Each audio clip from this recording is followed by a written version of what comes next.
Bueno, pues la calima posiblemente a partir de hoy por la tarde, ya aquellos que nos estén viendo en directo, a partir de las 6, 7 de la tarde empiece a aflojar y desaparezca definitivamente mañana, que también ya a partir de la tarde también van a empezar a bajar las temperaturas que han alcanzado a lo largo del día de ayer, por ejemplo, en las horas punta del día, pues más de 28, 29 grados. Buenas tardes, estamos en Café de Periodista y como siempre saludamos a todos los oyentes de Lancelot Radio, también a todos aquellos que nos ven a través de internet. Usoa Ibarra, buenas tardes, bienvenida. Hola, ¿qué tal? Buenas tardes estamos? a todos. También vamos a presentar, hemos rescatado en este caso al amigo Valentín Aullané. Buenas tardes, Valentín, ¿cómo estás? Buenas tardes, Jorge, muy bien, muy bien. Y bienvenido. Gracias, gracias. De nuevo, por segunda vez. Gracias por invitarme. Bueno, antes de nada, ya no es noticia, lo hemos dicho ya 1000 veces, han llegado 3 pateras a lo largo del día, unas 150 personas.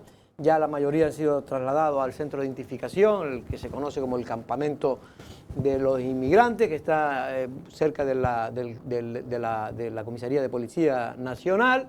Y bueno, y esto es un sinvivir, porque se están utilizando, insisto, recursos, horas extras de los guardias civiles, de los policías, de los organismos, de las ONG, en definitiva, también de las patrulleras, evidentemente, que también se ven muchas veces desbordadas, porque tienen que salir en un día, en menos de 12 horas, a rescatar Usoa a 3 pateras en alta mar, ¿no?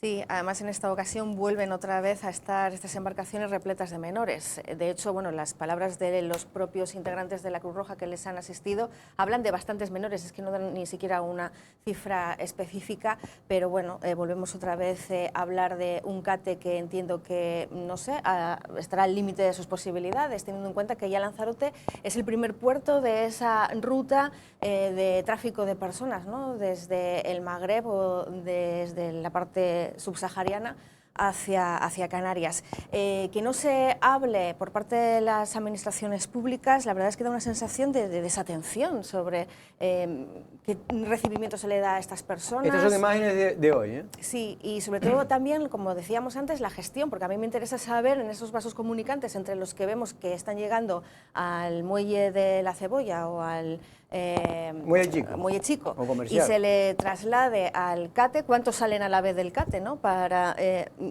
saber a ciencia cierta que hay una compensación. Bueno, sabes que hay por si acaso, hay una nave, digamos, a la entrada de San Bartolomé, sí, o que no reúne las condiciones mínimas. Bueno, esa ya desapareció, la famosa aquella que tú dices, esa ya desapareció. Ahora hay otra que está en muchas mejores condiciones, pero bueno, que no es que se ha puesto ahí pues para precisamente cuando hay un colapso como ahora, ¿no? Para que las personas puedan pasar ahí ya en otras condiciones mejores, entre comillas, antes de ser trasladadas a los campamentos de Gran Canaria y de Tenerife. Pero en cualquier caso, ayer llegaba una, por ejemplo, curiosamente, con ningún pasajero, era una patera fantasma, una Zodiac, lo hacía por la costa de Papagayo y no se han encontrado a ninguno de los inmigrantes, posiblemente no porque le haya pasado nada, sino posiblemente porque han tocado tierra y han huido. Y Jorge, sobre todo porque no lo sabemos, quiero decir, no lo sabemos la cosa. Yo ahondando en lo que decía Usoa, a ver, la Dirección General, de la Delegación del Gobierno aquí en Lanzarote, lo que tiene que tener informado es, como mínimo, el Ayuntamiento de Arrecife y después también el Cabildo de Lanzarote, porque en el CATE no sabemos ni cuánta gente hay, ni en qué condiciones está, ni nada de nada. Es más, lo único que hicieron para todavía ser menos transparente es ponerle un muro y que no viésemos absolutamente nada. Entonces, desde las administraciones de Lanzarote, que es donde están llegando los inmigrantes, resulta que no hay información de cuántos niños han venido, ni en qué condiciones, ni el número de inmigrantes, y sobre todo de establecer un calendario de plazo. Oye, de los 150 que pueden haber venido hoy, hay previsto una repatriación de 60, es decir, que las administraciones también tengan, y eso calmaría de alguna forma también un poco a las propias administraciones y el funcionamiento. Sí, porque el hecho de no hablarlo no minimiza el efecto que tiene la llegada de inmigrantes a cuentagotas, como está sucediendo en los últimos meses, me atrevería a decir que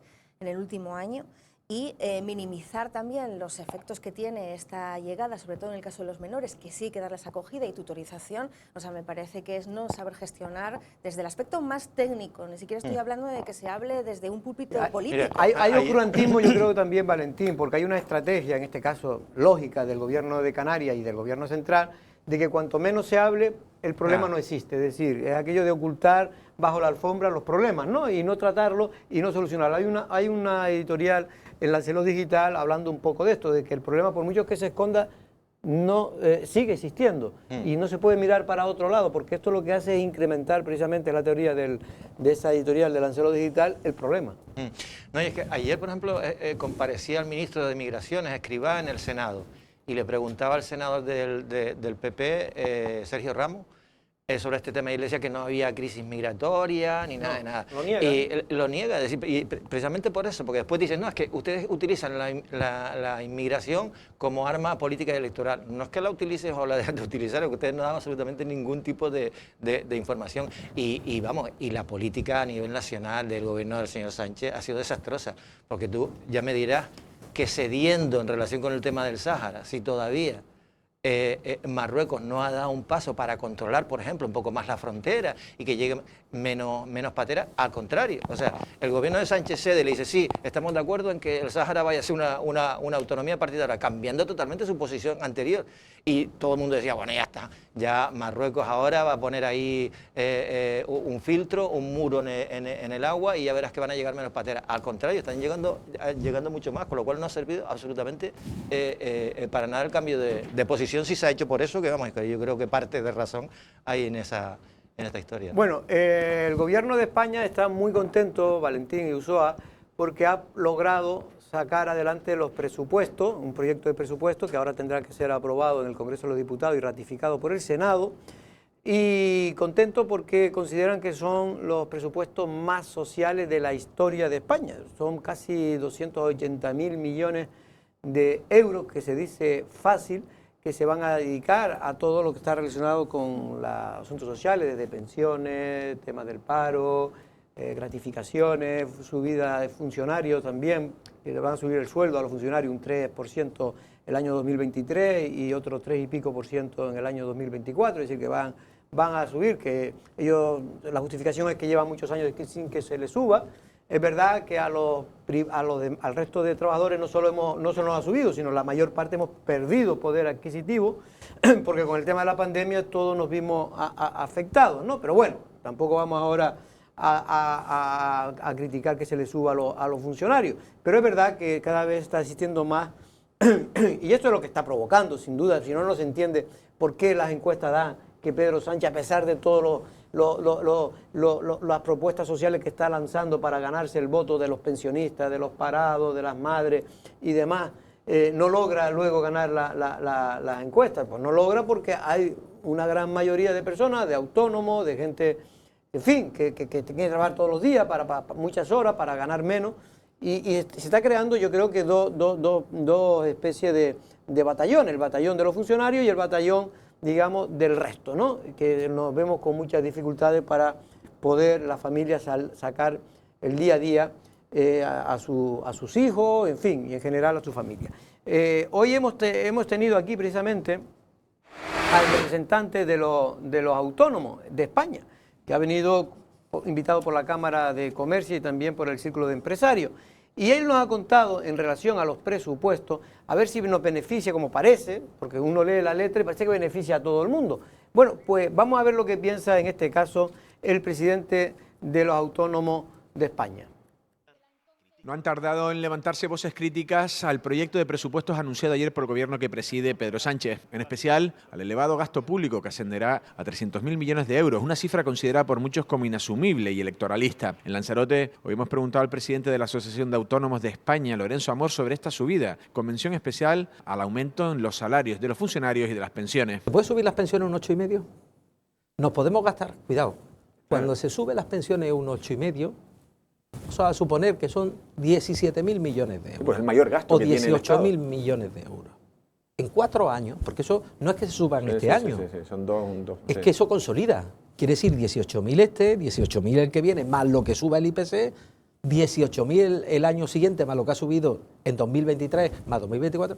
En 4 años son 72.000 millones de euros, sin contar las revalorizaciones que hay en esos 4 años. ¿Sabemos cuánto es el maná europeo? 72.000 millones de euros. ¿Solo en las subidas de pensiones en 4 años?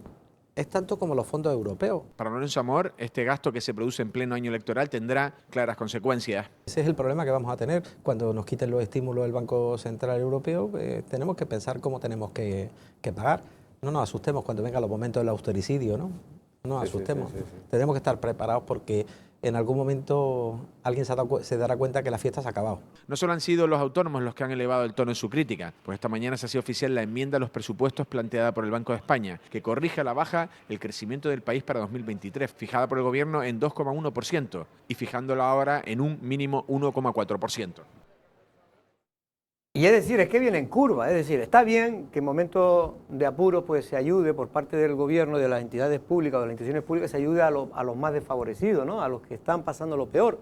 El problema es que cuando se hace, que para mí es el contenido, con un contenido claramente electoral, de ganarse a los mayores, en este caso a los pensionistas, el ganarse también a los parados y, en fin, a la gente que ellos consideran, con el dinero de todo, que ellos consideran que no es de nadie, pues se puede hacer política electoral muy buena. El problema, como bien decía este señor, es quién va a pagar esta fiesta, porque esto al final alguien tendrá que pagarlo, ¿no? Y vendrán momentos en que vendrán curvas, en que tendrá que hacerse recorte y donde se va a pasar muy mal, porque esto es una deuda que alguien nos está prestando, alguien nos está dando el dinero, pero que hay que devolverla, Ulloa. Sí, pero ya se están escuchando muchísimas voces, no solamente esta del ámbito empresarial, sino también me refiero al político de la Unión Europea, ¿no? Con respecto a lo que ellos han definido manguerazo preelectoral de fondos de la Unión Europea, precisamente para que muchos gobiernos pues, puedan tener una continuidad a futuro, es decir, hacen previsiones infladas de inversiones que luego no se materializan al 100%.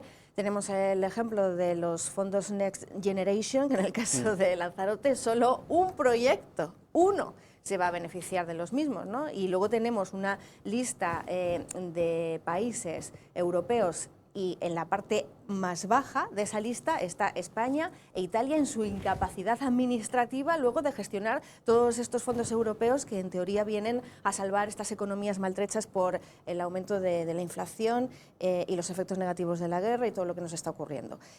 Las ayudas directas ahora mismo, teniendo en cuenta ese presupuesto, a los ciudadanos son 900 millones de euros y garantizan las ayudas al transporte público y las ayudas al alquiler de los jóvenes. Punto. Todo lo demás está por verse, ¿no? El efecto también de todos estos titulares que vamos viendo en prensa. Hoy también me ha vuelto a llamar la atención, de nuevo, la desconfianza, hablan de deslealtad, es decir, otra vez la teatralización de la política entre los dos principales socios del gobierno español, ¿no? Tanto el Partido Socialista como Podemos. Y todo por el gasto militar.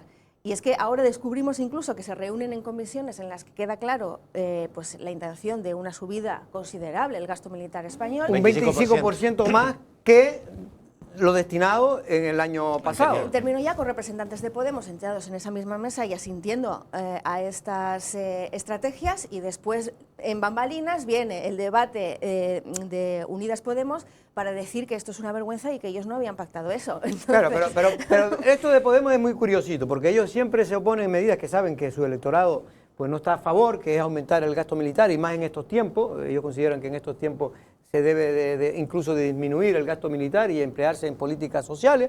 Es decir, todo que más Estado, cada vez más Estado y cada vez más dinero que tenemos que pagar los que trabajamos, porque evidentemente todo esto lo pagamos los que trabajan, es decir, con su... Bueno, ahora lo van a pagar supuestamente los más ricos, porque ese debate ricos contra pobres se ha superado, porque el Partido Socialista ha atendido una reclamación. Bueno, lo más rico porque ellos... de manera insistente Podemos, modificando incluso la manera de presentarlo ante la opinión pública, porque muchos creían que era, pues eso, demasiado pedir peras a un olmo, ¿no? Y ahora, bueno, tenemos más rico, esa compensación. Para el PSOE los más ricos son aquellos que ganan más de 21.000 euros, porque solo se rebajan las ventajas fiscales solo a los que tienen sueldos menores de 21.000.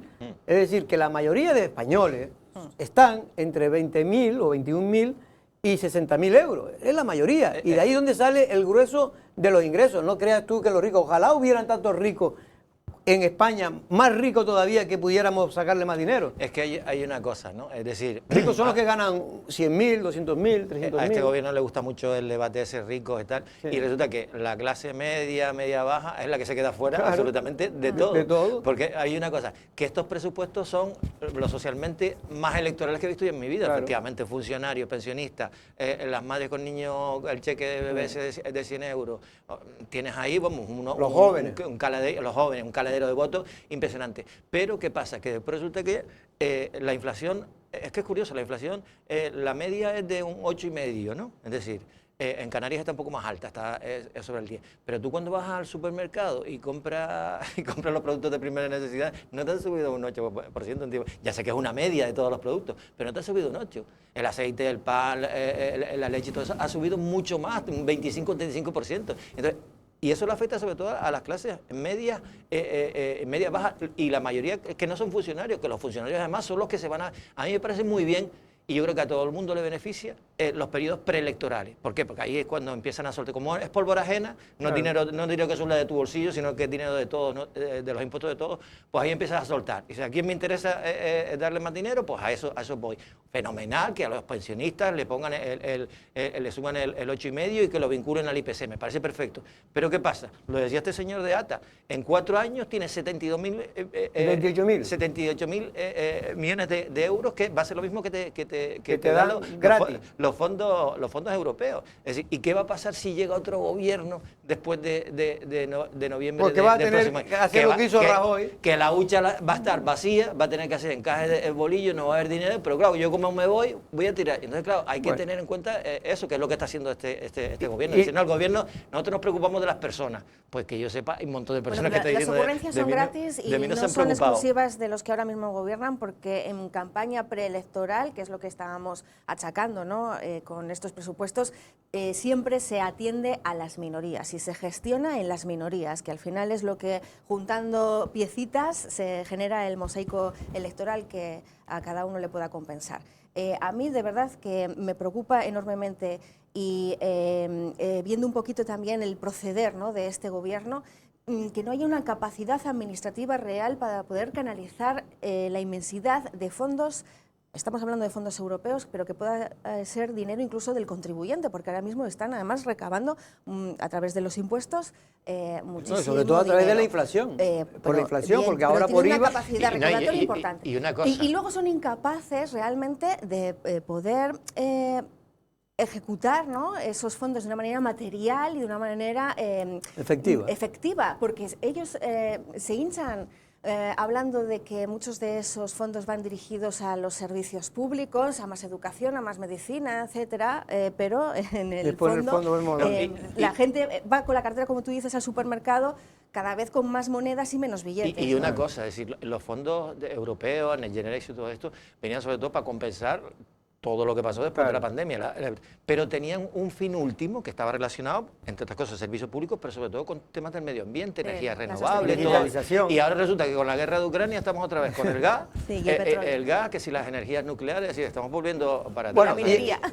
Tenemos que ir a otro tema, pero pues, precisamente en Canarias encima hemos tenido la mala suerte, y el Partido Socialista de Canarias está ya que no sabe qué hacer con Pedro Sánchez, que encima le dan, bonifica el 100% del transporte gratuito, en este caso de cercanía. Trenes de cercanía, sí. De trenes de cercanía, y en Canarias, que le costó poner el 30%, después ya por las protestas subió al 50% para la guagua, que es nuestros trenes de cercanía, para que lo entendamos todo. En cambio, se han olvidado de Canarias. Pero es que ese es el problema, y eso es lo que le hemos dicho nosotros a los diputados del Partido Socialista, es que Madrid está a 1.500 kilómetros de Canarias. Y no, se olvidaron, porque yo no creo que quieran hacernos daño, simplemente se olvidaron. Ahora tiene que presentar enmiendas todos los partidos políticos y tal, corregir el presupuesto para que posiblemente finalmente acepte, porque sería de una injusticia total, y el Partido Socialista tampoco lo va a permitir, de Canarias me refiero. ¿O tú qué opinas? ¿Que va a permitir que no nos dejen sin nada? A ver, yo lo que sí coincido, por ejemplo, un poco en el nacionalismo en una cosa, es decir, en Madrid siguen pensando que en Canarias somos unos subvencionados. Siempre lo han creído. Siempre lo han creído. Los Piensan funcionarios que somos, sobre todo. que somos unos subvencionados y que no tenemos por qué quejarnos. Y fruto de ese pensamiento es que, por ejemplo, nos hayamos quedado al 50% en el tema de las guaguas, cuando en Canarias no hay trenes, y parece que hay que recordarse. No, es que ustedes tienen una bonificación del 75% en el tema de los aviones. Sí, pero que somos islas, que estamos a 1.500, 2.000 kilómetros de Madrid. Y hay cosas que no lo entienden, no entienden que tengamos un régimen económico y fiscal diferente. Hay un montón de cosas que siguen sin entender. Entonces, claro, hace falta mucho peso para cambiar ese tipo de cuestiones. Y de la forma más rápida de cambiarla, ¿sabes cómo es? Que haya grupos nacionalistas que de alguna forma necesite la conformación de los gobiernos, sí, necesiten pero esos votos para que después te digan que sí a todo, bueno, como ha pasado en País Vasco, en Cataluña, pero etcétera. tenemos un 50% de subvención en el caso de las guaguas y el tranvía, porque así lo negoció y lo aceptó el señor Ángel Víctor Torres con el Gobierno central, y que además alude en sus palabras que no existía agravio comparativo. Aún así aplaude la generosidad que tiene el Gobierno estatal con respecto Esas son las al cosas que los archipiélago. canarios Y es la nos diferencia duele, ¿no?, cuando nos fundamental, dicen esas cosas. es la diferencia fundamental argumentativa entre el Partido Socialista canario, con su voz y representación, y en este caso la potestad gubernamental en Madrid, y el constante recordatorio que hace Coalición Canaria de las singularidades de las islas, porque las singularidades de las islas tiene que ser siempre recordada de una manera específica en todo tipo de impuestos, pero también en nuestra manera un poco de vivir, de trasladarnos entre islas, de tener que pagar una triple insularidad, que hace mucho que no hablamos de esto, pero la carestía de la cesta de la compra tiene también esa casiústica propia, ¿no?, entre islas, y esa voz es nacionalista. A mí, en este caso, no me duele prendas reconocerlo, porque es ahí donde se ha hecho fuerte Ana Oramas o el señor de Nueva Canarias. No es por nada, pero la prueba yo siempre digo, la prueba del algodón es que si no existieran partidos nacionalistas como Coalición Canaria, incluso Nueva Canaria, muchos de las ventajas, entre comillas, lo de las ventajas que hemos tenido, que se nos ha dado a los canarios para poder combatir la desigualdad que tiene Canarias para competir con respecto a la península, no se hubieran conseguido. Por cierto, que sigue el problema de la plaza de la iglesia, un problema que lleva arrastrando Arrecife ya muchos años, desde la época sobre todo de Eva de Anta, no se solucionó, vino Astrid Pérez, se trató de buscar con Patrimonio un acuerdo para restaurar esa plaza, Patrimonio parece que estaba dispuesto. El problema ahora, Ulloa, es que el primer proyecto que presentó Patrimonio, los técnicos del ayuntamiento no les parecieron correctos porque creían que se quedaba desfasado, que no atacaba los problemas graves que tiene, sobre todo los muros donde van las plantas, que se han quedado pequeños. Y ahora creo que ya es la buena noticia, aunque dado la forma en que se ha presentado el comunicado, parece más como una guerra de Patrimonio, sí, del Cabildo con el Ayuntamiento de Arrecife, le dice, mira, aquí, como el que le dice, aquí tenemos el segundo proyecto, a ver si lo aceptan de una vez. Es que hay un interés en seguir, ¿no?, dando esa imagen de que el Cabildo de Lanzarote y el Ayuntamiento de Arrecife están condenados a no entenderse. Y hablamos además de dos extremos a la hora de presentar los problemas radicalmente opuestos. Es que estamos en una polaridad máxima, porque yo, si escucho a Ariadna González, parece que está harta, ¿no?, de estar llamando a las puertas del ayuntamiento, y que en el ayuntamiento prácticamente es que ni la atienden. Y por otro lado, el ayuntamiento que niega absolutamente... Pero mira cómo está, esto es el centro neurálgico del casco antiguo de lo que se considera el Arrecife. Y bueno, y ahí se siguen haciendo actos. Quiero decirte que aunque esté en ese estado deplorable, que es más una cuestión de imagen, no tanto de seguridad, al parecer, porque si no tendría que estar completamente vallado. Yo conozco a alguna persona mayor que ahí se ha caído. Porque, hombre, y te puedes seguir cayendo aquí en el Parque Las Canarias, ¿no? O sea, que todavía además, siguen mucha los gente, los que van a la iglesia a misa son gente mayor. Sí, pero que se siguen haciendo actos como el mercadillo agrícola artesano todos los sábados, ¿no? Yeah. Bueno, no sé, este Hombre, tema a mí ya me cansa un poco, sí, porque yo simplemente, yo me hago la idea, ¿no?, cuando viene un turista y dice que el cariño que esta isla es biosférica, ¿no?, porque esto es una isla biosférica, premium y todas estas cosas, ¿no?, y que le gusta tanto, sobre todo a los socialistas, nombrar, ¿no?, pero después, claro, ven esto y dice, pero vamos, en el centro mismo de la capital. Podemos tener esa imagen, pero no de un mes, no de un año, no de 3 años, lleva más de 5 o 6 años. Además aquí parece que cuando tú vas a una ciudad siempre dices, bueno, me gustaría Claro. ver el casco Claro. antiguo y tal. Aquí el casco antiguo con todas las letras, porque es tan antiguo que está destrozado. Y mira que es un sitio que precioso, que se puede poner en valor y que no se ponen de acuerdo en otras cosas porque hay, vamos, yo estoy convencido de que hay un boicot ahora mismo en las relaciones entre el Ayuntamiento y el Cabildo de Lanzarote en todo lo que ha tenido que ver con patrimonio. Ese boicot se inicia de alguna forma cuando se rompe aquel pacto famoso, el PSOE, el Partido Popular, y a partir de ahí ya ha sido una guerra constante, fundamentalmente del Cabildo contra el Ayuntamiento de Arrecife en todo lo que tenga que ver con patrimonio. Al margen de las cuestiones formales y el por qué se retrasa, que si, bueno, que si hay que los árboles hay que cambiar, hay que quitarlos de ahí, poner otro, abrir. Al margen de eso, lo que la gente dirá, pero Dios mío, son incapaces estas dos administraciones de ponerse de acuerdo y sacar esto adelante. Pues sí, entre otras cosas porque están boicoteadas, están peleadas y electoralmente ninguna quiere que la otra se ponga la medalla. Bueno, ahora ayer sacaba el Cabildo un comunicado muy duro contra el Ayuntamiento de Arrecife, precisamente denunciando que esas obras no se han podido hacer por culpa de que no se ha aceptado el proyecto inicial que se presentó por parte del Patrimonio. Y ahora hemos hablado, también queríamos hablar con Ariagona González, que siempre nos atiende, pero la verdad que estaba la mujer hoy en la sesión de control del Parlamento bueno, en este caso del Congreso de los Diputados, y que ella también es parlamentaria, y además después estaba en comisión y no pudo, para ver si mañana no puede atender, pero de momento hemos hablado con la representación de Arrecife, con el señor Placeres, que es el concejal de Urbanismo. Ninguno, para nada, no hay ningún tipo de obstáculo, simplemente hemos intentado llegar a acuerdos con la parte técnica y de patrimonio con respecto al proyecto y buscar la mejor vía posible para que ambas partes queden contentas en ese sentido. Revisando el registro de entrada, lo que nos han designado urbanismo, por ahora no lo tengo asignado. Aún así, simplemente comentar si con el tema del proyecto, de la viabilidad y sobre la nota que sacaron, nada, comentar si han subsanado los requerimientos por parte del Ayuntamiento que les ha solicitado cambiar dentro de ese proyecto. Yo, en cuanto me lo hagan llegar y nos lo aporten a la oficina técnica, solicitaré los informes que ya he solicitado tanto a Movilidad como a Obras y Servicios y la propia oficina técnica, que me informen si han sido subsanados esos errores. Si han sido subsanados esos errores, sobre la marcha pues daremos viabilidad al proyecto para que se ejecute lo antes posible. Hombre, es verdad que más allá de que estamos en guerras electorales, porque es evidente, cuando se rompió el pacto PP-PSOE, pues fue muy duro para el PSOE, ellos tenían ya una estrategia, Astrid se la rompió, a Astrid a su vez se lo mandaron a romper desde Madrid, en fin, todas estas cosas pues no han beneficiado a Arrecife en general, ¿no? Pero es verdad que el comunicado que le envía no es de recibo desde el punto de vista institucional, igual que a veces lo hace Arrecife, tampoco el Cabildo.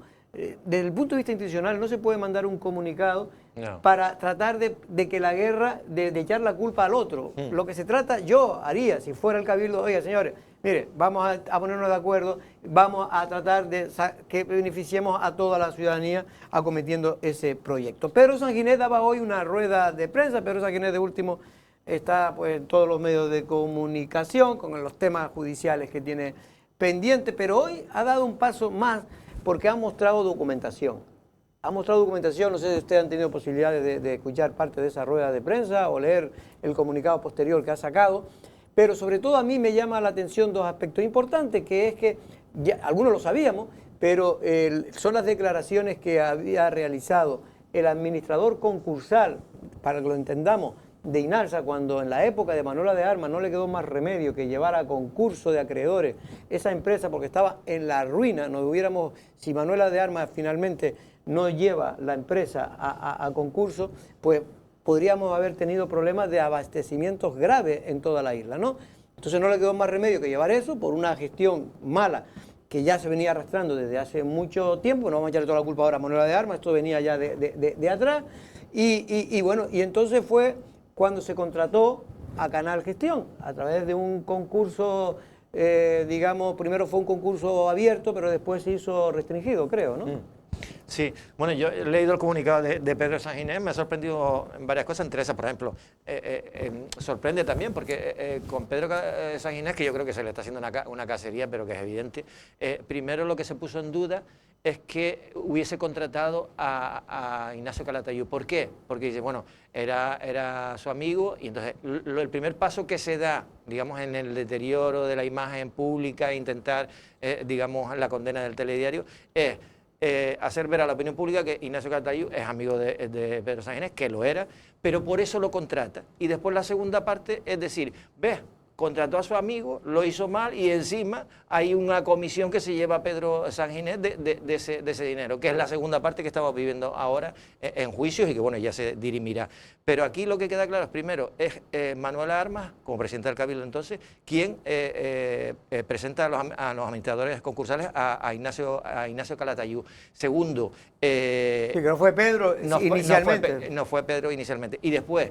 las declaraciones que están reproducidas en este comunicado de Pedro Sanginés, de uno de los administradores concursales, es que efectivamente no ha habido ni deterioro del patrimonio de Inalsa, que se contrató a este abogado, porque también lo decía en las condiciones en las que se contrató, o sea, que solo cobraba en costa si ganaba, o sea, si no ganaba no iba a cobrar nada, y que eso lo decidieron en los administradores concursales. Y es más, también se dice que la contratación de Ignacio Calatayud se produce en el Consejo de Administración del Consorcio Insular de Agua, estando Loli Corujo como alcaldesa de San Bartolomé y dando ella su visto bueno a esta operación. Con lo cual, es decir, si das el visto bueno a la contratación de Ignacio Calatayud, si los administradores concursales te están diciendo que efectivamente está perfectamente hecho, que solo cobre las costas procesales en el caso de que las gane. Y segundo, cuando te dice además los administradores concursales que no ha habido un deterioro económico de dinero, de patrimonio público. Lo dice pues, ante el juez, que para mí lo importante, lo dijo ante el juez, que fue llamado precisamente porque se está investigando este asunto. Vamos a oír al menos una parte de la rueda de prensa, un extracto de lo que dijo Pedro Sanginés hoy. El administrador concursal explicó nuevamente en sede judicial, como les acabo de decir, que el acuerdo era muy beneficioso para Inalsa, para el consorcio, que lo impusieron ellos, las condiciones contractuales, y atención a esto, porque es muy importante, al menos para mí.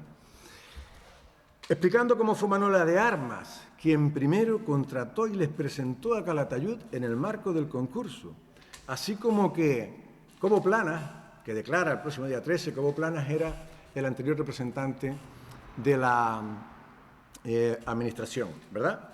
En el proceso concursal sí que renunció, porque el juez ha cuestionado que sea verdad que renunció, como si yo lo hubiera cesado para poner a Calatayud. Espero que Cobo Planas lo corrobore porque es un caballero, como ya lo corroboró el administrador concursal, y le leo algunos pasajes.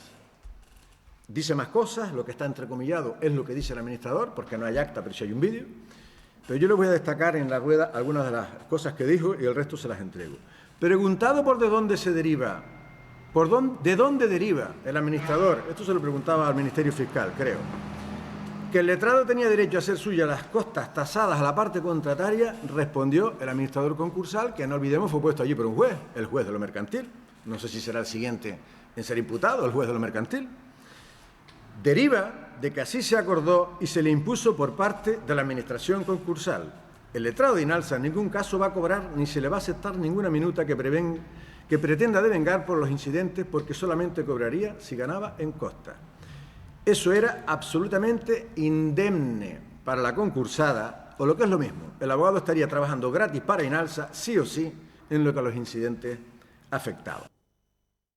Bueno, pues más allá de que todo el mundo consideramos que después los abogados ganan mucho dinero y sobre todo en los asuntos públicos de uno y de otro sitio, porque también Pedro Sanginés en esta rueda de prensa recordó que en el famoso acuerdo de Yudaya, no sé si te acuerdas también, Ulloa, pues un despacho, en este caso, el de Agustín Domínguez Acosta, que trabajaba para el Cabildo, que fue el que elaboró ese acuerdo de Yudaya, muy beneficioso por lo visto para ambas partes, para que todo el mundo lo entienda. Es el pequeño hotel ese que están haciendo en Playa Blanca, de 1.700 camas, el más grande, el que tiene más camas de toda la historia de Lanzarote. Bueno, pues ese hotel, precisamente, de 1.700 camas, cuando solo permitía inicialmente tener 350, y después pues se ha duplicado. Es verdad que a cambio de ceder otros aprovechamientos que tenía esa empresa en otras zonas de Playa Blanca, pero lo cierto es que en ese acuerdo que elaboró el despacho de acuerdo con ambas partes y que se firmó, pues cobró 100.000 euros, de aquella época, 100.000 euros el abogado Agustín Domingo. Oye, ¿es mucho? Pues seguramente para ellos, para los abogados, es poco, porque a ellos todo les parecen poco, ¿no? Lo que cobran los abogados. A mí me parece siempre que esto es un abuso total y absoluto, porque siempre suelen ser a administraciones, acuerdos entre administraciones y tal. Y en este caso eran 100.000 euros los que se cobraron. Bueno, pues dice que eso lo pagó, que el Cabildo no se vio perjudicado, y lo pone como algo, lo destacaron el Partido Socialista en su día, porque se lo pagó la empresa, que el Cabildo no pagó nada. Pues lo mismo fue lo que le ocurrió al señor Ignacio Calatayud. Es más, decía Pedro Sanginés también, por lo menos está en el comunicado, que alguien denunció también esa participación judicial de este abogado, de Agustín Domingo Acosta, y cayó en el juzgado de la instrucción número 2, el de Jerónimo Alonso, y nada, en este caso no hubo ningún tipo de problema, efectivamente, por eso que comentas tú, era todo absolutamente legal lo que se hizo. Claro, en relación nos con puede esta parecer mucho, cuestión. y a mí me parece mucho. Yo no sé a ustedes lo que piensan, ¿no? La gente que nos ganamos pues 1.500, 2.000, 2.200 euros, pues ¿qué le parece que un abogado se lleve del sopetón 100.000 euros? Pues imagino que mucho lo que se ha llevado el señor Ignacio Calatayud. A mí me parece exagerado, pero es lo que ganan según las minutas oficiales que tienen ellos. Los que hacen las leyes hacen las trampas. Y los administradores concursales también, Sí, ¿te acuerdas? sí, también, ganan, ni se sabe. Más de 1 millón de euros en todo el proceso, se llevó cada uno, si no recuerdo mal. Pero que eso sea, lo que yo quiero decir con eso, que nos parezca mucho al común de los ciudadanos, no quiere decir que sea ilegal, es lo que quiero decir. Sí, decías antes que estamos viendo últimamente a Pedro Sanginés mucho, además con vídeos que él mismo se graba en su ámbito más privado, dando cuenta de lo que tiene o no tiene. De la fortuna. Respondiendo, de cierta manera, también a lo que se está publicando en los medios de comunicación. Hay quien dice, bueno, y ahora Pedro Sanginés que se ha convertido en Instagramer. Entonces, lo digo como un comentario que he leído en varios ámbitos de redes sociales, efectivamente, y que bueno, responde un poco a lo que hoy también ha intentado explicar, ¿no? Él entiende que todo esto es una estrategia de acoso, de boicot, de desgaste, de derribo, de persecución, y además en distintos ámbitos, el político, el mediático y el judicial, que por cierto es bastante grave que deje entrever que se pueda estar utilizando dinero público con un interés torticero de cara a posicionar electoralmente mejor a unos candidatos que a otros, ¿no? Pero de cualquier manera, bueno, pues este es el resultado de lo que él considera unas medidas desproporcionadas, no solamente en el ámbito, digamos, de su esfera pública, de su figura, de su imagen, de su prestigio, de su credibilidad, etcétera, sino también por las acciones del juez. Y aquí también ha anunciado en esta rueda de prensa que ha pedido amparo al Poder Judicial porque entiende que no está siendo equilibrado, ¿no? Digamos, el juez que instruye este asunto con él particularmente. También con respecto a el tema que une ahora mismo a Dolores Corujo y a Pedro Sanginés, entre no tener nada en común y tener al señor Calatayud y sobre todo con esas costas procesales en común, pues es algo llamativo. Es algo que ya había anunciado Pedro Sanginés hace tiempo, pero es cierto que hoy lo documenta expresamente y de cierta manera le da más valor a su propia palabra, ¿no? A su argumentario. De todas maneras, es un tema que para el común de los ciudadanos cada vez entienden menos, están ya aburridos como estamos muchos periodistas. Vamos ahora con el invitado, vamos a hablar con el alcalde de Yaiza, precisamente con don Óscar Noda.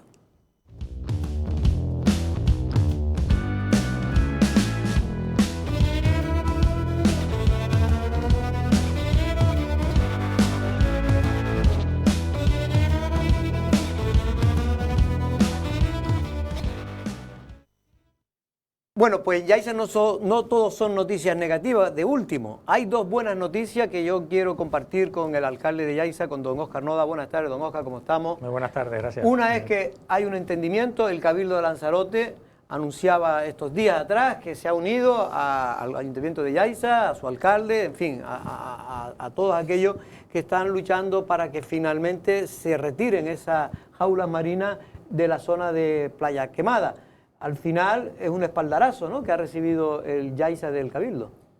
Sí, ante todo contento. Cierto es que durante la mañana me llamó la presidenta para esa reunión, pero claro, yo ya tenía compromisos fijados para vernos con la consejera precisamente, pero bueno, por teléfono sí me adelantó que bueno, se habían hecho algunas gestiones y hombre, si el trabajo que ha hecho Yaiza dentro de sus pocas competencias al respecto, que fue demostrar que realmente esa actividad estaba descontrolada y que estaba provocando una más que clara contaminación de los fondos marinos, con el último informe ya habíamos hecho 2 en el 16-17, siendo yo concejal de Medio Ambiente. Ahora hemos presentado otro que creo que es más contundente todavía y ya es claro, las fotos hablan por sí solas del fondo, de un cebadal totalmente contaminado, nada que ver con un cebadal limpio y en buenas condiciones. Y hombre, si eso ha servido para que por fin se nos dé algún tipo de respuesta o algún tipo de iniciativa y que se ha confirmado, que es verdad que hablan en breve, no hay fechas de quitarse, pero bueno, si se ha hecho alguna gestión al respecto, contentos de que Porque de que ustedes sea. llevan tiempo con este tema. Hombre, llevamos desde... Porque creo que está caducada digamos, el periodo que tenían ellos para poder instalar esa jaula hace un año, creo, ¿no? Sí, la concesión se caducaba exactamente el 2 de agosto del 2021. Y los incluso, primeros y únicos, ¿no? Como administración pública, como administración que presentan pública, sí. alegaciones. Como Es decir, ni administración siquiera el pública, Cabildo en ese momento, ahora tendrá usted el apoyo que quiera. En que aquel veremos cómo se momento no. materializa. En aquel Pero momento, en el momento de la verdad no presento ni una alegación. No, ya ni alegaciones ni en cierta manera algún tipo de espaldarazo como este cuando presentamos esos escritos, porque en el fondo, si tenemos pocas competencias, pues yo creo que si el Cabildo tiene pocas competencias, nosotros menos, ¿no? Pero por lo menos demostrar que era lo que se nos decía desde la Viceconsejería de Pesca, que demostráramos que realmente había contaminación, hombre, yo creo que es más que evidente. Y ya no solo que se quiten, bueno, también quiero destacar que también se tiene que limpiar esos fondos. ¿Y eso lo limpia la propia consejería o la empresa? Lo tendría que hacer la empresa. Por lo que hemos extraído de la concesión, tienen la obligación de luego, una vez quitada la jaula, limpiar todo el fondo, aparte de llevarle un cierto mantenimiento durante el periodo de concesión, que no se ha hecho claramente, porque ya digo, hay un cúmulo bastante serio y contundente, ¿no?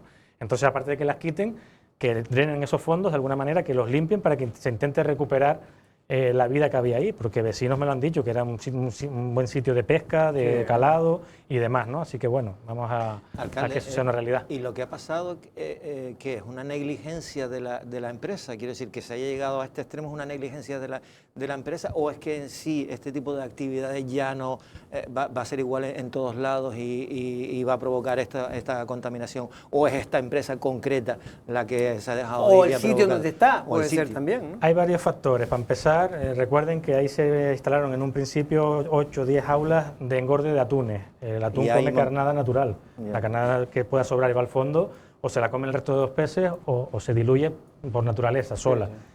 Se cambia a dorada lubina, incrementando a 53 números, 53 jaulas, y la alimentación es distinta, es a base de pienso. En los propios planes de vigilancia ambiental que tiene que redactar la empresa y que se le comunica a la Viceconsejería de Pesca, ya advierte de que puede haber una sobrealimentación de la jaula, porque al final no vamos a escondernos, lo que quieren es producir y vender, entonces a veces se puede sobrealimentar. Por tanto, esa comida que sobra se mezcla con los excrementos de los peces en el fondo y genera ese lodo, ese limo que le llaman, que es lo que no deja crecer nada. ¿Quién tiene que vigilar eso? Yo creo que la Viceconsejería, que es quien ha hecho la concesión. Ya ahí se tenía que llevar una especie de seguimiento, de mantenimiento y limpieza de esos fondos. Por supuesto, se acaba la concesión y basándose en que justamente llegado el día de fin de concesión, introducen alevines nuevos en las aulas. Esa fue la excusa para pedir como una prórroga extraordinaria. Claramente se le deniega, pero luego lo judicializan. Pero ya han visto, ha habido por lo menos 4 robos, por tanto han metido más de alevines en todo este tiempo. Entonces yo creo que ahí, por supuesto, que se tienen que tomar algún tipo de medidas, aunque esté judicializado y haya medidas cautelares, por lo menos de limpiar los fondos y de mantener el mantenimiento. La capacidad económica de la empresa, ¿cuál es? ¿Puede hacer frente, digamos, a estas exigencias de mejora que hacen desde el Ayuntamiento de Yaiza y ahora con el apoyo del Cabildo? Se lo pregunto porque también hubo una empresa concesionaria con el caso de los molinos de viento de montaña Mina, que estaba en la quiebra y era incapaz, ¿no?, ni siquiera de poder desinstalar esos molinos o el poder ceder, en este caso, una seguridad en el entorno. ¿Cuál es la situación económica de la empresa adjudicataria de las jaulas? Desconozco la situación económica de la empresa, pero creo que en todos los años de explotación, y si tiene capacidad para seguir explotando, tendrá capacidad para retirarla. Yo creo que estaba recogido en la propia concesión las medidas luego de limpieza, mantenimiento y retirada. Creo que medios tendrá que tener. Si no los tienen, pues siempre está la opción subsidiaria del propio Gobierno de Canarias, en este caso la Consejería, que acometa algún tipo de obra y luego le repercutan los gastos a la empresa. Pero vamos, yo creo que solvencia tiene como para eso. Venga, una cosita nada más quiero pasar a otro tema. Con este tema. Claro, la competencia de haber parado esto, incluso de sancionar, es del Gobierno de Canarias y Viceconsejería de Pesca. Pero el papel del Cabildo hasta ahora ha sido nulo, quiere decir, y ahora sí que se ha puesto y les ha apoyado a ustedes al ayuntamiento, quiere decir, ¿el rosa es el cariño, señor Roda, o cómo va la cosa ahora? Bueno, yo me intento llevar bien con todo el mundo, y es verdad que esto es un tema que yo hablé con la presidenta desde el principio de la legislatura, desde los primeros temas que tratamos de los problemas del municipio, que me echaron una mano por ahí, porque ya digo, sí es verdad que cuando más se reactiva la cosa es cuando se vuelve a intentar aprobar un nuevo PROAC que ya amplía y ya puede tocar municipios como San Bartolomé, como Arrecife, como Tías, y ahí parece que sí que se vuelve otra vez a volcar un poco más de insistencia, ¿no? Y ahí incluso ya se fue solidario, nos reunimos con las cofradías, le mandé toda la documentación que teníamos, estudios que hicimos, todo, tanto a las cofradías como a los ayuntamientos perjudicados, incluso al Cabildo. Y si es verdad que lo dije, tenemos que ir de la mano. Y hubieron declaraciones desafortunadas también de algún concejal de San Bartolomé diciendo poco más que se pasara a la punta de papagayo y como ya hay corriente se lleva todo eso. Yo creo que no es nuestro modelo de pesca. Las cofradías no están viendo nada de esa explotación y ante todo creo que perjudica claramente a los fondos marinos y si nos regamos las vestiduras para defender lo que está sobre la tierra, también habrá que regarse las vestiduras para defender lo que está bajo el mar. Efectivamente. Bueno, ya simplemente el apoyo del Cabildo, ¿en qué se va a convertir o en qué se va a significar?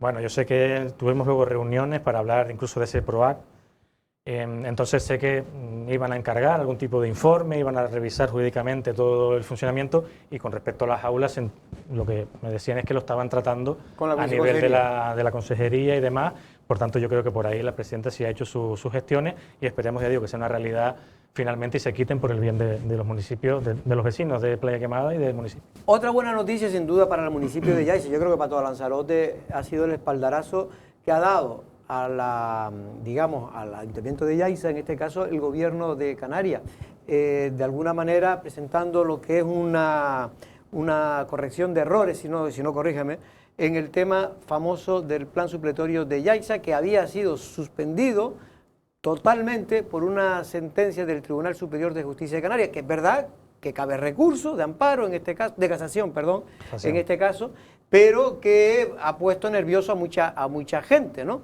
En este caso, usted está contento, me imagino, por esta respuesta del Gobierno de Canarias, ¿no? Sí, porque vamos a ver, analizando en profundidad la sentencia y los informes en los que la magistrada se basa, hay dos informes, hay uno que es de carreteras del Gobierno de Canarias y hay otro que es de carreteras del Cabildo. Lo que entendíamos es que se había interpretado que en el que es vinculante, que es el informe de carreteras del Gobierno de Canarias, se habla de esas dos rotondas nuevas que en un principio están indicadas en el plan, en los planos, en la memoria, pero eso no quiere decir que se vaya a construir, que son las que están enfrente de la zona industrial, o sea, no están las ferreterías actualmente y que tocarían la LZ2 y la LZ701, o sea, carretera nueva y carretera vieja. Y revisando ese informe, en el informe ese nunca habla de esas dos rotondas. Y por las conclusiones, es una confusión. Y como realmente pone la parte textual del informe, no lo habla. El del Cabildo es verdad que era condicionante a que esas dos carreteras, esas dos rotondas nunca han visto que toquen las dos carreteras, ¿vale? Pero incluso ahora estamos manejando otra alternativa de acceso a la zona industrial que no va con las rotondas. Entonces sí entendíamos que había un error material, realmente...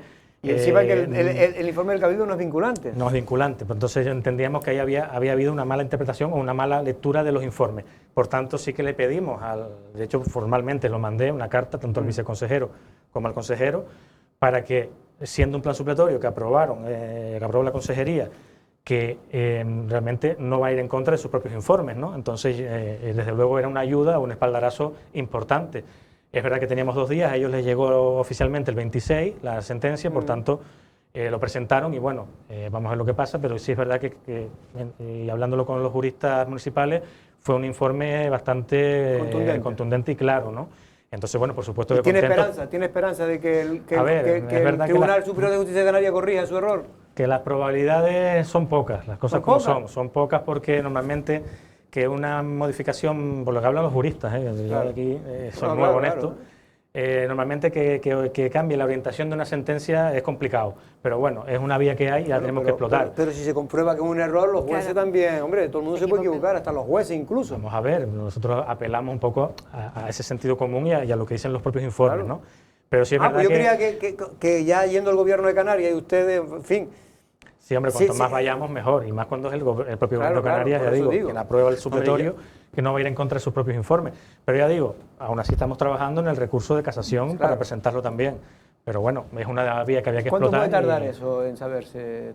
Primero que lo admitan a trámite, que entendemos y tenemos bastantes probabilidades de que así sea. Ya luego, pues bueno, usted sabe que hay procedimientos que parece que se agilizan. Pero me refiero la corrección de errores, no digo lo de casación, eso tarda mucho. Se entiende que es un poco más rápido lo que es resolver esto. Eso en 3, 4 meses. Sí, es verdad que se amplía ahora un poco más los plazos incluso para presentar la casación, pero bueno, esperemos que sí, que sea no, me pronto refiero para saber. Para aclarar, simplemente, si el gobierno canario y ustedes han presentado esa subsanación de errores, si el Tribunal Superior de Justicia Canaria reconoce que efectivamente se equivocó, no creo que tarde mucho en responder, 3, 4 meses. Debería. De todas formas, creo que han dado plazo a todas las partes para alegaciones a todo lo que se ha presentado. Vale. No, yo lo que estaba pensando, alcalde, es que, a ver, el plan supletorio se llama así porque no lo elabora el ayuntamiento, sino lo hace el gobierno de Canarias. Y eso lo hace porque el ayuntamiento no tiene, digamos, capacidad en su oficina técnica, los técnicos, en aquel momento, claro, pero los técnicos, y entonces como está pasando como con el de Arrecife o como pasó con el de San Bartolomé. Entonces, yo creo que era responsabilidad también del gobierno de Canarias, quiero decir que no nos alegremos tampoco demasiado porque haya intervenido en este proceso, sino que era su deber también, porque han sido ellos quien han elaborado el plan, lógicamente con las indicaciones que hace el ayuntamiento y con las aprobaciones iniciales y finales que tiene que hacer el pleno del ayuntamiento. Pero la responsabilidad del gobierno de Canarias. Mi pregunta también es, ¿quién se equivoca? O sea, ¿ha sido el gobierno de Canarias el que ha pintado en el informe de carretera las rotondas cuando no estaban previstos? No, vamos a ver, en cuanto a lo primero, claramente por eso nos alegra porque dábamos por hecho que iban a intervenir y que iban a primero que nada, presentar recursos de casación. Pero al detectar nosotros esta posible subsanación de errores, también es bueno que, por supuesto, ellos se presenten, ¿no? Entonces, bueno, que se haya confirmado y que se haya presentado nos alegra porque, ya digo, hemos tenido, yo por lo menos, conversaciones directas con el viceconsejero y así se lo he explicado, le he dado incluso nuestros argumentos. El informe de Gobierno Canario de Carreteras nunca habla de esas dos rotondas de nueva construcción. Ellos solamente hablan de dos rotondas que ya están a día de hoy construidas desde hace tiempo, que es la que está en la estación de Guagua, de Playa Blanca, y la que da acceso al puerto de Playa Blanca. Y ahí lo único que hablan es que hay que respetar los retranqueos, como carretera de interés regional, que lo es, y además la línea máxima de edificación. Y eso se cumple porque... O sea, que es el informe del Cabildo que establece... El informe del Cabildo, que digo, es preceptivo, pero no vinculante. ¿Y por qué se presenta el informe del Cabildo si es preceptivo y no es vinculante? Hombre, se supone que lo tienes que pedir a todas las administraciones, porque es verdad que hay competencias delegadas, no delegadas, pero es verdad que el vinculante es el del Gobierno de Canarias y lo que nos pedía se reflejó. El del Cabildo también se refleja, lo que pasa es que las rotondas se dejan indicadas y tal como dice la magistrada, como se indican con tanto detalle, es decir, como se dibujan con tanta precisión, da por hecho que es que se van a construir. Sí. Entonces realmente se tira el plan general porque una rotonda está muy bien dibujada, entonces no lo entendemos justo y aparte que ya digo, no es vinculante y aún así, aunque fuéramos a hacer las rotondas, tienes que pedir permiso a Cabildo y al Gobierno de Canarias. O sea que si no están de acuerdo nos dirán que no y no se construye. Ulloa, para ir terminando con este tema. ¿Qué escenario se plantea? Porque aquí hemos hablado de que sería una catástrofe para su municipio la anulación de este plan. No sé si usted percibe esa posible inseguridad jurídica, el nerviosismo de los propios inversores en el sur, teniendo en cuenta este nuevo desequilibrio y que ustedes prácticamente, si no funciona esta vía, tendrán que solicitar el amparo al Supremo, ¿no? Sí, bueno, para empezar, esta es una de las primeras vías. Sí es verdad que es una mala noticia para Yaiza, pero yo también creo que para Lanzarote, porque el desarrollo económico estaba ahí. Podemos mirar para otro lado, pero es así. Los inversores estaban mirando en esa zona, pero creo que también para un bien hacia la isla. Hombre, el panorama que hay es, si no nos aceptaran la corrección de errores, vamos a ir al recurso de casación y por lo menos que lo admitan.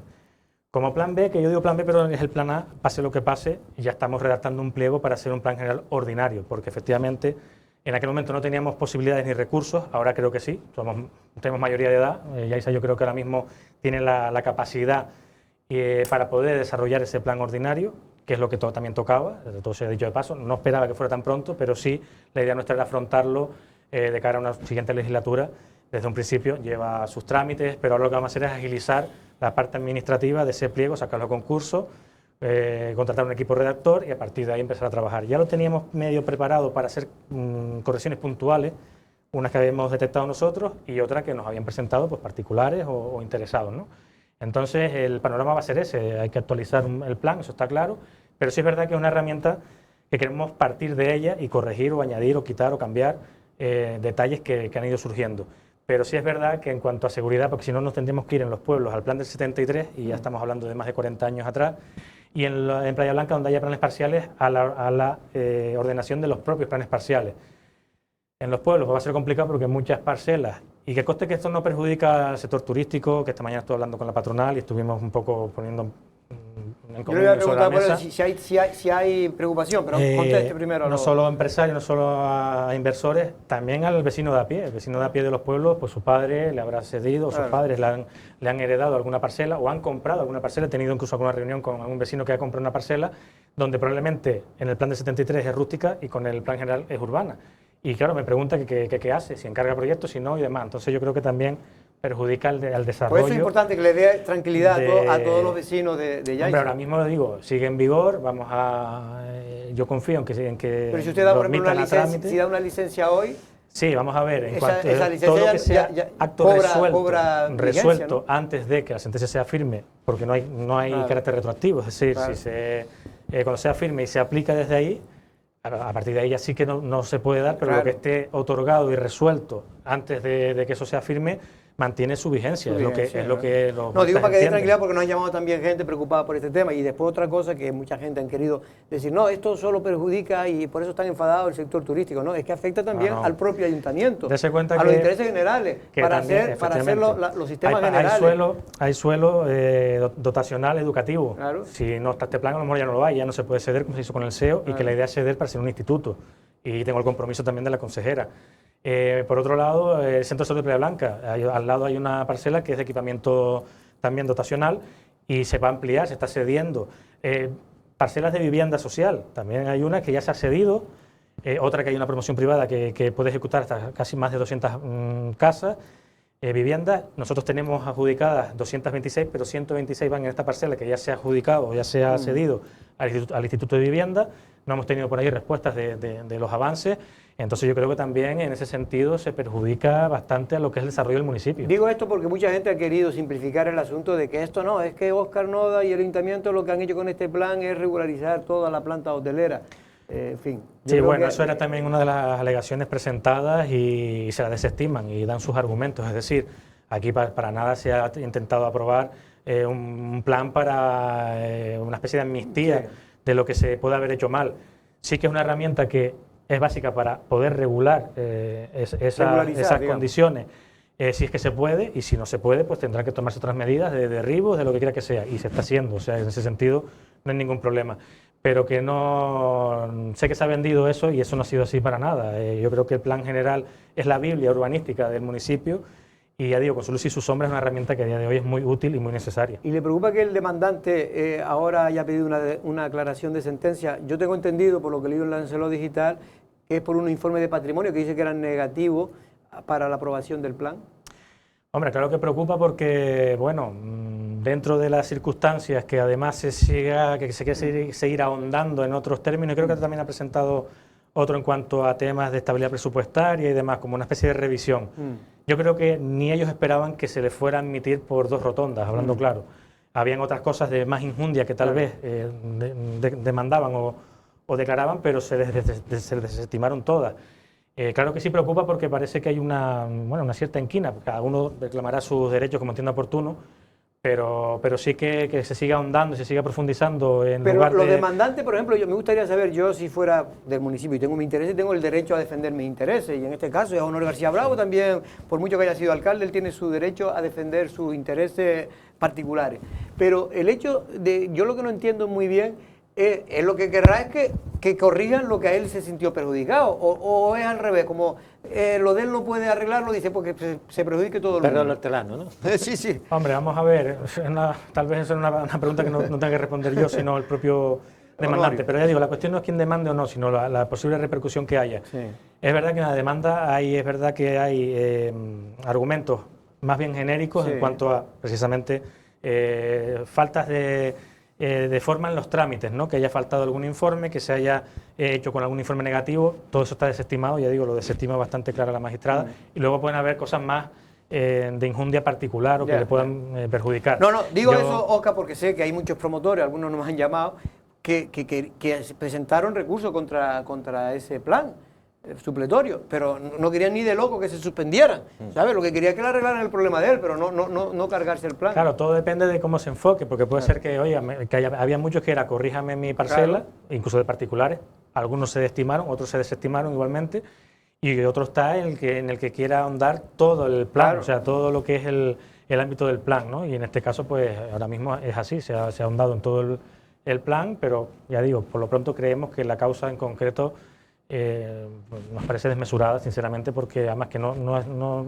guarda coherencia con los informes reales que se tienen sobre la mesa. El tema del Hotel Papagayo, ¿cómo va? ¿Se sabe algo? ¿Se ha avanzado? Ahí en principio lo último era lo de esa cobertura del pasillo, de ese pasillo, ya se les ha requerido el proyecto para la demolición, ya habían presentado uno, tuvieron que ampliarlo a que sea todo el vial. Y bueno, los técnicos demolición parcial, ¿no? Sí, lo que cubriría el vial, que debe quedar diáfano, que es el que atraviesa el hotel y que es un poco uno de los meollos de todo ese Sí, porque el problema principal que tiene es que se comió, digamos, ese hotel se comió un paso, ¿no? Un paso de ese es el paso que estaba ahí reflejado en el planeamiento. Han dicho alternativas de pasos más eficientes, más eficaces, más accesibles, pero bueno, ahora mismo lo que hay es que tienen que derribar eso. Y es lo que se le ha requerido, han presentado el proyecto, están en fase de estudio por parte de los técnicos y bueno, pues desde luego continuar con el cumplimiento de la sentencia, de ese auto que llegó y que sigan presentando y requerirle lo que haga falta. Y es fácil, alcalde, derribar, porque claro, es decir, está claro qué es lo que ocuparon, el acceso a la playa, pero ahora cómo van a recuperar ese acceso, quiero decir. ¿Tirando? Ya, pero tienen que tirar. En el proyecto lo tendrán que ver. Que tienen que tirar a la mitad del hotel. Bueno, lo que es recepción y toda esa parte para adentro es lo que realmente ocupa. Y yo no soy arquitecto, los arquitectos tendrán que decir cómo hacerlo. En el caso de que, fórmula hay, seguro. En el caso de que quisieran que tengan que hacerlo, tienen que hacerlo. Pero claro, supone que prácticamente tienen que concebir un hotel nuevo, tienen que tirar el hotel. Lo que presenten es lo que se estudiará y los técnicos y expertos, que serían los arquitectos y demás, dirán cómo se tiene que hacer. Lo que hay que aclarar, digo esto porque hay algunos que también, en fin, a mí ese hotel precisamente no es de lo que me guste, ¿no? Yo nunca lo hubiera dejado construir, pero es un gusto personal mío, ¿no? Creo que no aporta mucho a la calidad turística de Lanzarote.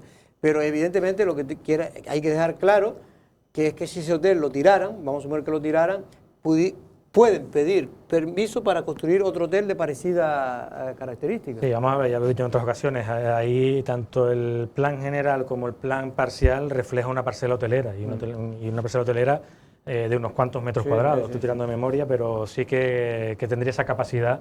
No sé si exactamente igual, pero sí pudiera ser, desde luego, otro establecimiento hotelero. Y incluso podían ir a más. Podían ir incluso contra el Ayuntamiento de Yaiza y pedir daños y perjuicios, porque estos señores construyeron el hotel con una licencia. Usua, última pregunta, te voy a dar la oportunidad. Qué detalle. Bueno, quería preguntarle para tenerlo ya claro, si será viable que el muelle de Playa Blanca, que ahora todavía está, ¿no?, en la ejecución de la obra, pero prácticamente muy encauzada, ¿va a recibir cruceros, sí o no? Bueno, nuestra intención y nuestra postura era que sí, por lo menos de los que quepan allí. ¿Pero tiene en este caso el apoyo del Cabildo? Bueno, eso es lo que ha dicho el consejero del Gobierno de Canarias, y de hecho en el último Consejo Asesor de Puertos no le gustó mi reiteración en la pregunta. Era una pregunta reiterativa, pero creo que la respuesta también es reiterativa. Yo creo que el debate, no sé por qué se abre de que tengamos que tener el acuerdo con el Cabildo. Yo, con todo el cariño del mundo, lo he hablado con la presidenta, lo sigo hablando, lo sigo tratando cada vez que nos vemos. Yo creo que el mercado va a hablar, yo creo que las condiciones técnicas lo cumplen, creo que Puertos Canarios lo sabe, y creo que el reparto de riquezas, como se dijo en aquel momento, estamos hablando de un planeamiento insular también para mí obsoleto, antiguo, del 91, pero creo que el que entre por Playa Blanca ya se demostró a principios del 2000 que se fondeaba fuera y se traía a los turistas en barquillas hasta el puerto. Llegaban a todos los sitios, iban a todos los centros turísticos. Realmente Lanzarote se puede recorrer perfectamente en un día y además los turoperadores que se han interesado, la idea es pernoctar. Ya si pernoctas, pues claramente tienes todo el día tranquilamente para recorrer toda la isla. Y creo que incluso los que entren por Arrecife también tendríamos que reunirnos todos y decir, oye, pues yo creo que en Yaiza vean la montaña del fuego, me lo invento. En Teguise se querrán ver otra cosa, en Arrecife querrán ver otra y así. Porque al final se reparte en toda la isla y por supuesto ese turismo o ese crucero que no puede atracar en Arrecife simplemente porque no quepa, que se vaya para otras islas o para otros destinos, yo creo que es un turismo que perdemos. Y por supuesto no queremos quitarle nada a Arrecife. Por supuesto el principal muelle y puerto de cruceros es Arrecife, pero creo que los de mediana escala, mediano tamaño, los boutiques, como lo quieran llamar, pueden caber perfectamente allí. Y pero yo creo que al final está ya a favor, ¿no? Al final yo creo que llegaremos a un entendimiento que ya digo. Ya la presidenta está a favor de todo lo que usted le proponga. Bueno, sí, bueno, pero tiene por lo menos se lo seguiré proponiendo. La pregunta es más que se borre esto de acta. Pero usted tiene el compromiso entonces de la presidenta del Cabildo, que además es parlamentaria, acaba de decir usted, Puertos Canarios lo sabe, ¿no? Las bondades que pueda tener el sur de la isla para este tipo de oferta turística, pero tiene el compromiso expreso del Dolores Corujo para esto. Lo que digo de Puertos Canarios es porque es quien autoriza a los cruceros a atracar y es quien tiene que hacer toda la gestión. Recuerden que es un puerto regional, por tanto las tasas van para Canarias, van para el gobierno de Canarias, no como la de Arrecife que va para el Estado. Y ya en las últimas cuentas no llegaban, de ingresos no llegaban y tenían déficit. Lo digo así de claro, porque se lo dije, lo digo aquí porque lo dije allí. Entonces, hombre, yo he hablado con ella y yo creo que poco a poco llegaremos a un entendimiento para que por lo menos esos cruceros que le quieren llamar pequeños o boutique puedan atracar. Yo creo que es importante. Yo creo que un muelle vacío, ya lo decía el director general de Puerto, un muelle vacío no sirve para nada. Ha habido una inversión de más de casi 50 millones al final, porque 45 por ahí, porque hubo modificado, y la obra está a punto de terminarse, era para inaugurar en breve en estos meses. Yo creo que es irreversible, vamos, con el tiempo se darán cuenta que eso es irreversible. El mercado va a hablar. Y va a hablar. Y lo que sí digo, Óscar, que se lo he dicho en otro, no tenemos tiempo, Valentín, es que no tenemos que ir, ya me están echando, pero sí le digo que está bien que usted luche para que sea, porque yo creo que es irreversible, insisto, y esto va a ser así, va a ser como un puerto complementario de Arrecife, tiene las características y además tiene el derecho de hacerlo, pero lo que yo sí y se lo he dicho a la presidenta del Cabildo, lo que no hay derecho es que todavía no haya, porque el problema es la accesibilidad, la movilidad,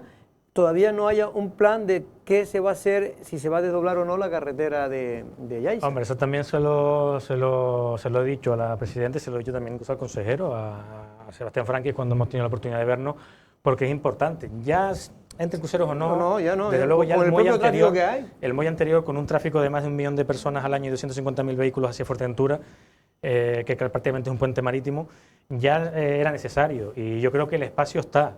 Lo que falta es que se invierta como se está haciendo en Fuerteventura, sin ir más lejos, sí. Y por supuesto da gusto como se ha ido haciendo por fases. Y aquí se debería hacer, igual que se desdobló, se mejoró de la capital hacia el norte, creo que de ahí hacia abajo. Y sé que hay un proyecto de ese eje más bien sur, que atraviesa Tías y demás, sale por Puerto Calero. De hecho, la carretera de Puerto Calero que asfaltó finalmente el ayuntamiento es otra de las de interés regional. Y menos mal que la falta usted, porque si no, no se la falta. Pues efectivamente, porque al final, que si uno, que si otro, la casa sin barrer, pues asumimos la redacción del proyecto muy bien, y asumimos la obra. Y por lo menos le da seguridad a una vía que también es muy transitada. Pues todo eso, claro que se ha puesto sobre la mesa y esperemos que se nos incluya en el convenio de carretera. Y yo creo que se están confundiendo a veces la capacidad de carga, que es un debate que hay que reflexionar, que tiene la isla, que yo creo que es un debate que todos tenemos que participar y es bueno escuchar todas las voces y voces discrepantes, pero esto no significa que nos quedemos en infraestructura por debajo de todo el mundo. Y es que, insisto, Fuerteventura acaba de aprobar ahora, que ya empezó hace tiempo, el eje norte-sur, y lo están ya, el otro día dedicaron al gobierno de Canarias a una obra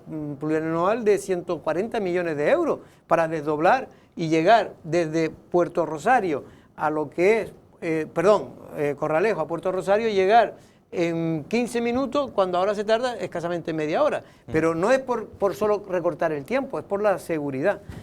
Óscar, nos tenemos que ir, ¿eh? Pues nada. Pero ya hablaremos otro día del gobierno.